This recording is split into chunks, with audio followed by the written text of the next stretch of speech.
Bonjour à tous. Donc, oui, je vais vous apporter quelques éléments explicatifs à ces petits schémas synoptiques. Voilà, donc il y a eu pas mal de fois où le terme énergie a été abordé ce matin. Eh bien, l'élevage de porc peut être producteur net d'énergie, donc on va le voir comment. Alors, effectivement, je vais vous parler donc de méthanisation et de photovoltaïque. Alors, d'abord, quelques éléments de contexte. En termes économiques, donc on l'a tous vu, il y a un prix de l'énergie qui est extrêmement volatile. On a une part croissante dans le coût de production de cette énergie.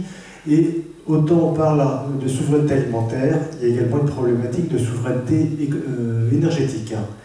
Il y a également des enjeux environnementaux, donc l'Union européenne et la France se sont engagés donc, à la neutralité carbone en 2050, et la méthanisation est à ce titre le levier le plus efficace pour réduire les émissions de gaz à effet de serre d'un élevage porcin. Alors, sur la méthanisation, où est-ce qu'on en est actuellement? Donc, il y a un peu moins de 1800 installations de méthanisation donc, en activité en France, essentiellement de type agricole. 2/3 d'entre elles produisent de l'électricité, donc on va voir ce qu'il en est tout à l'heure, un peu plus précisément. Donc c'est un modèle qui est en progression, je dirais, donc extrêmement modéré. Et 1/3 d'entre elles produisent du méthane, du biométhane, qui est injecté dans le réseau de gaz naturel. Et c'est un modèle qui est en très forte progression.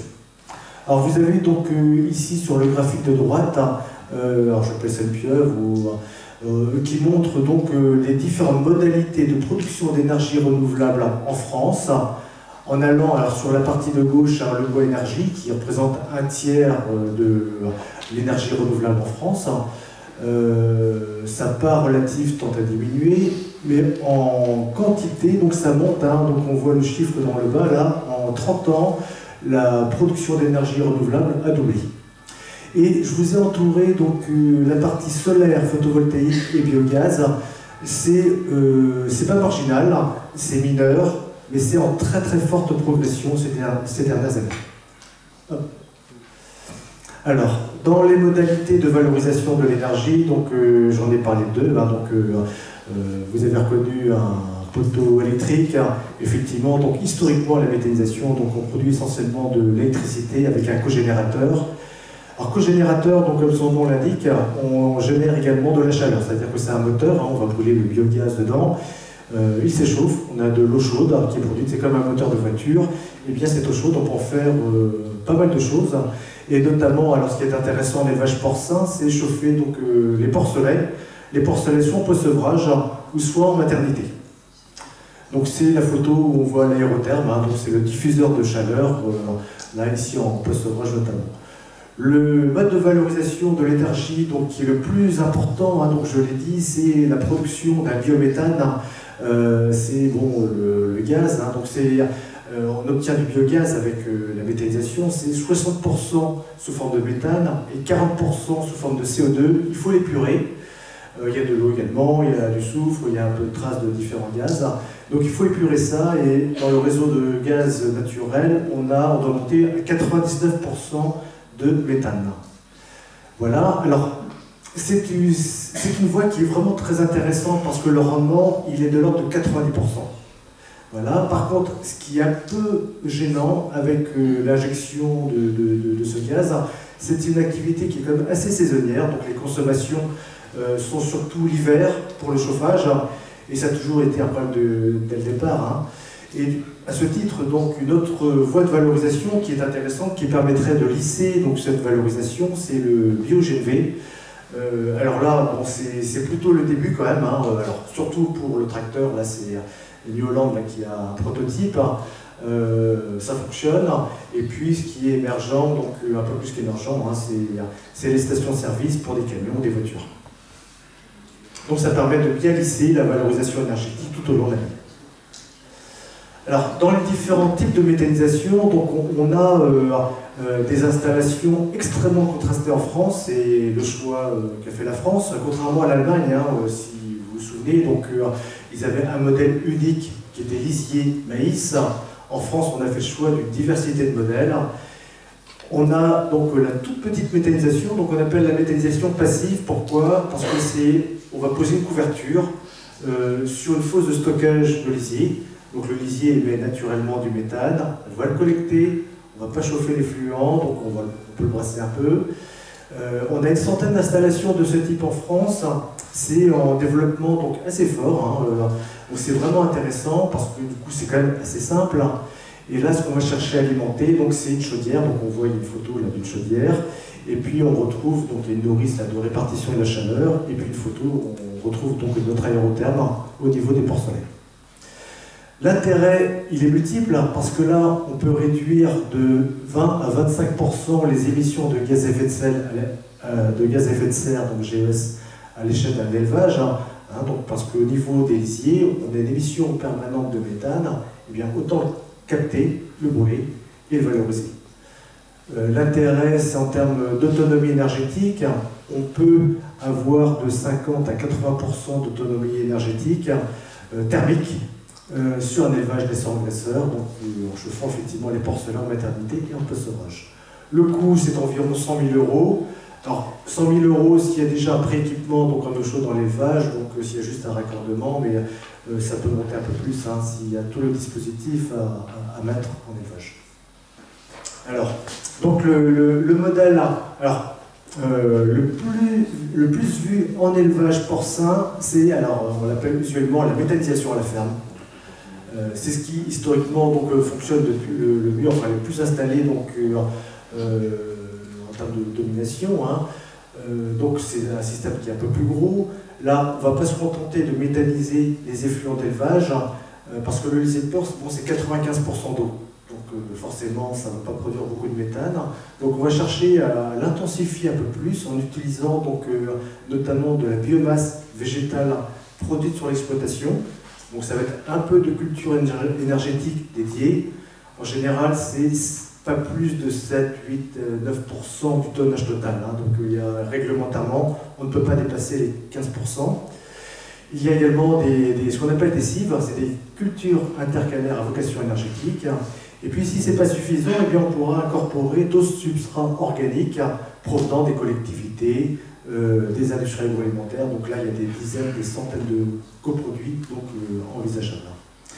La taille de l'installation, donc oui, ça permet de réduire également les émissions de gaz à effet de serre, hein, parce que comme dans le modèle précédent, on a capté les lisiers.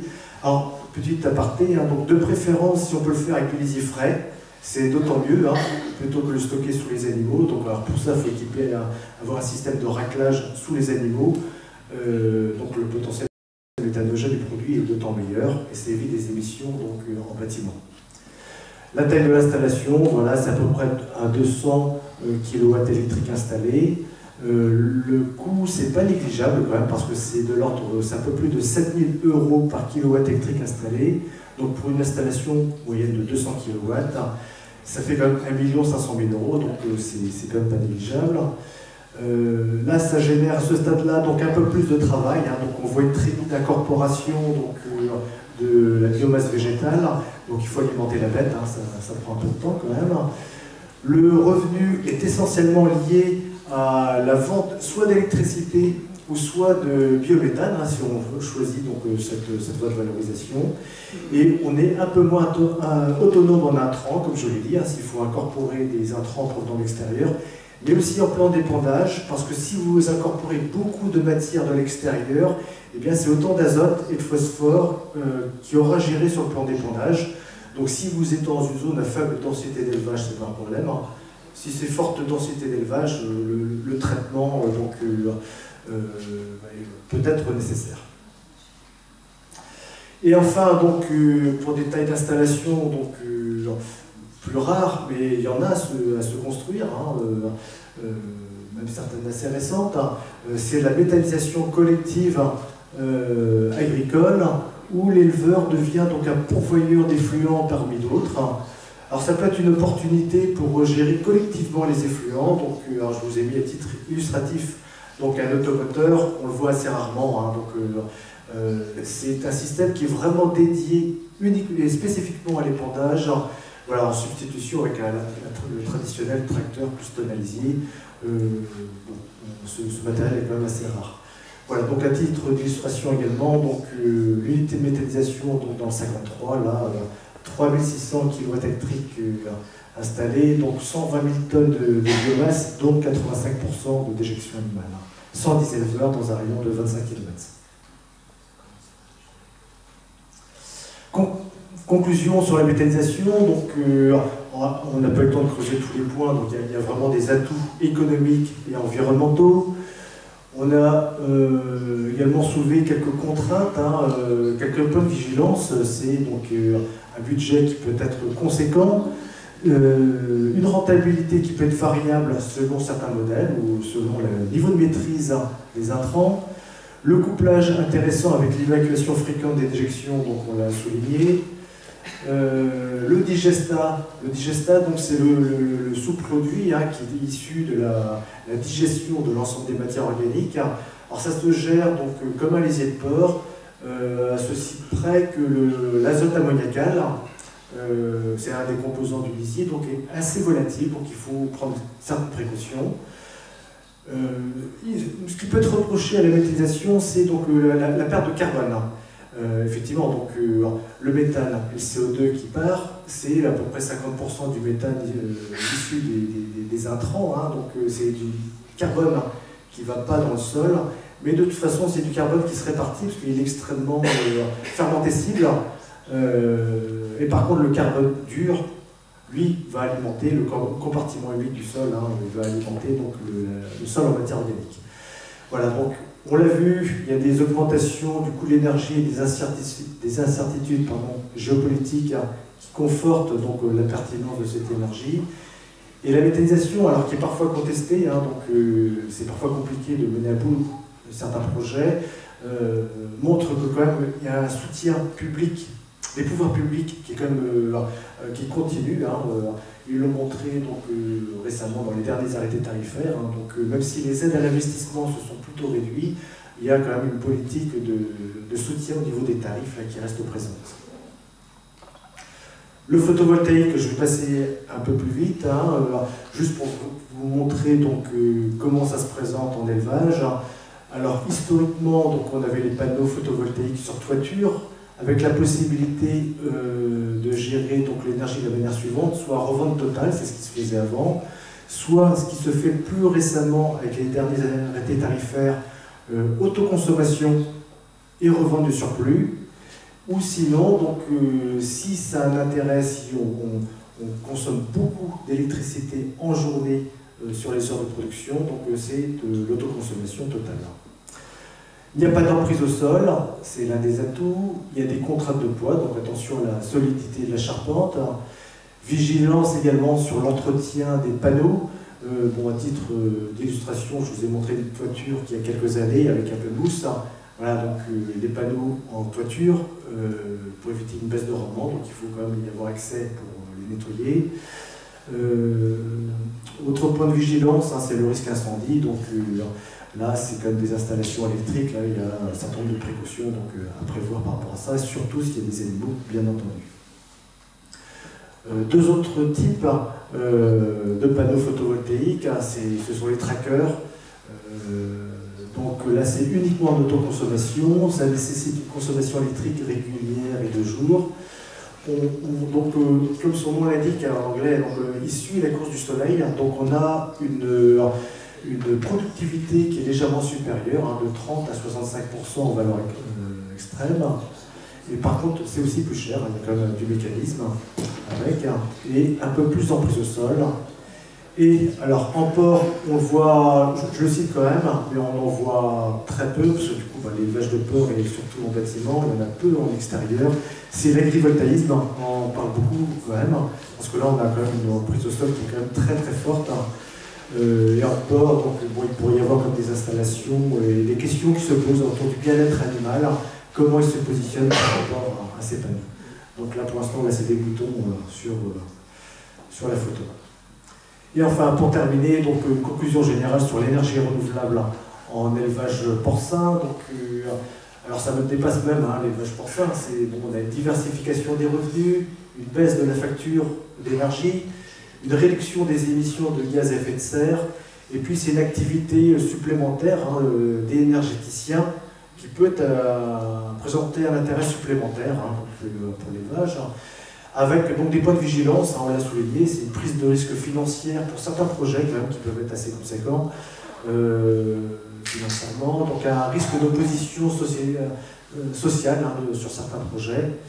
Et donc les dernières années ont montré bien que, enfin, on voit bien le développement de la filière méthanisation et photovoltaïque en élevage. L'élevage n'a pas qu'une fonction nourricière, mais également de production donc, énergétique et écologique. Voilà, je vous remercie de votre attention.